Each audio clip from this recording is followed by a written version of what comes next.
Hello, I'm Patrol Officer Princess Hoagland, and I'm new to the Shangri-La Township Police Department.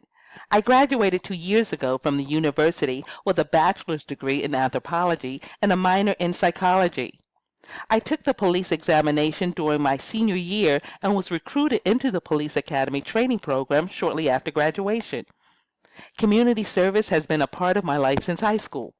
I became a community advocate during my third year at the university and was instrumental in establishing and training residents to become community liaisons who served as go-betweens for residents and local police enforcement. Because I am a person of color who lived in an urban area all my life, I understand the fear and distress people have of law enforcement who appear to have little to no appreciation for or understanding of cultural nuances.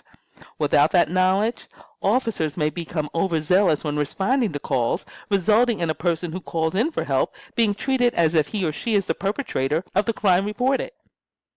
I sympathize with the economically challenged residents in Shangri-La because I share a similar background. I understand that marginalized communities are reluctant to engage with law enforcement, which makes them more vulnerable to experience crime in their neighborhoods.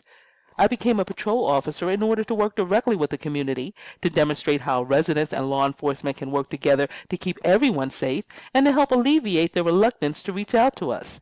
We are more than law and order enforcers. We are here to protect and serve the community collaboratively and with respect.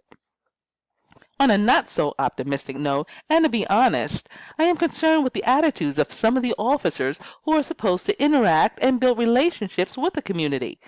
A few of the officers seem to think it's not within their pay grade to act as diplomats.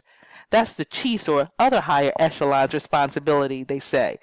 They think they should be left alone to do their jobs of keeping criminals off the street and folks in line. And as a new patrol officer, what influence do I have to change their perspective? So when my supervisor, Patrol Sergeant Scott, asked me to participate on the strategy team for our community-oriented patrols for students, COPS for short, I was so excited. I thought to myself, finally, all the officers will have to be on the same page about how we connect with the community, and we'll all be required to take ongoing diversity trainings to help us become more sensitive to the needs of the community we serve. One of the first things the strategy team was asked to do is survey community members to understand their needs. That makes all the sense in the world to me. It's the basis for creating buy-in and sustainable good practices. And while it will require more of my time, I'm up for the challenge and will participate wholeheartedly, both on and off duty.